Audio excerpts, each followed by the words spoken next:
Done by Exeter University. I think that's in UK. I think so, is it? Yeah.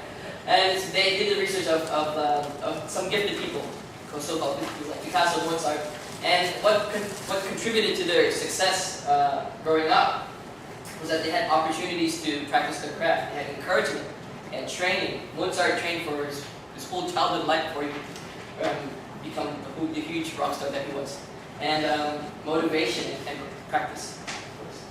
Yeah? So what does this mean for us? What does this mean for us? How do we incorporate that? Huh? So... You can laugh at my slides, it's okay. I won't take offense to that.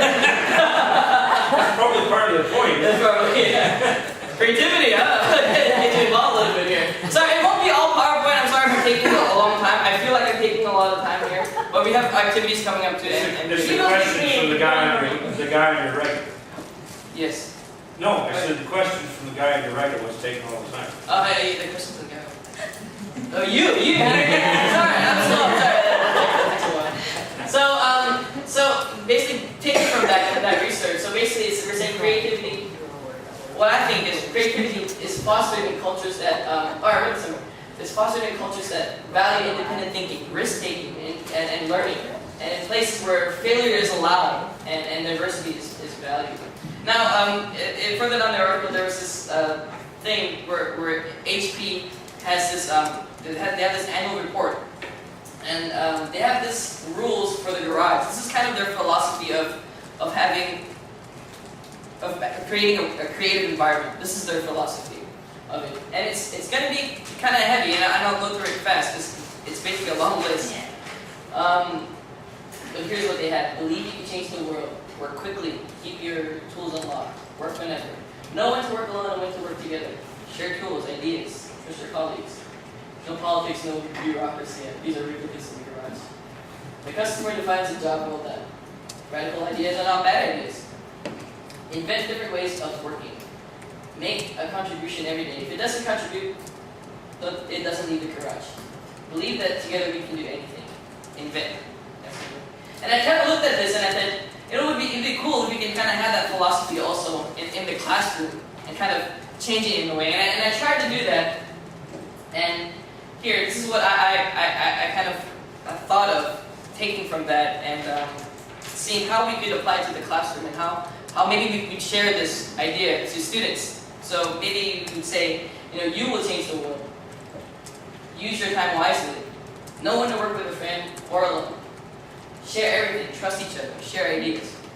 If you decide if you did a good job, because it was saying the customer decides if you did a good job. But I think if you can say the student, if they feel satisfied with it, then they could say that they had. I know I keep interrupting, but yeah, go ahead. This is that one great example. When I first started teaching, I had a class of students, and they were sort of a lower class. I mean, they're not lower class in terms of the I don't mean that way it sounds. In terms of ability. They were grouped as, it was a group, what we call ability group. It was an ability group, and it was a lower ability group, right? And so they had a lot of challenges. They were way behind. And what they did is, one of them came one day and said, "Can I put this on the wall?" They drawn a picture, and it was actually a pretty good picture, and I said, "Sure." So the kid put it on the wall. And then what I noticed was the kids would start putting stuff on the wall, and it was just random. And I never once told them that you can't put something on the wall.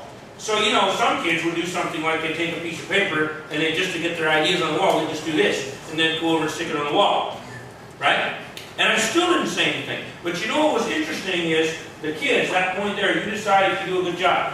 Just by not saying anything, other kids would go up and kind of look at it and they'd see this beautiful picture someone else had drawn, a nice poem by somebody, maybe a picture of the farmland where a kid grew up, someone else had done. And they'd be looking at this, and then they'd look at this, and the kid would go and take it down and make something better. They would do that. And I noticed the quality over the year, I let them have that whole wall. It was like the whole wall in the classroom. And I let them have it. I never put a single thing of mine or the principles or anything else up. And their work got better and better, and I think it was that kind of concept. It really works. Yeah. The kids take ownership, and you don't force them on them. Yeah. New ideas are not bad. Try to do things differently. Get something done every day. Work as a team, believe in each other. If you are doing group things, just do it. invent, just do. Yeah. So here, almost the last slide for me. Oh, the last slide for me actually. Yeah. So teachers are creative people. We have to be creative people. We have to think creatively. We have to plan. How do we get our lessons across? How do we let students learn effectively? I mean, I have a list of here that says we have to model creativity. We have to have courage. Sorry, over there. We have to have courage to take risks. We have to plan creatively. We have to challenge our students. But I think the most important question we should ask ourselves as teachers is, what can I do that makes the learning more effective or most effective? And am I developing my students' potential for the future? And I think if we can think about that, I think we can kind of approach our lessons in a creative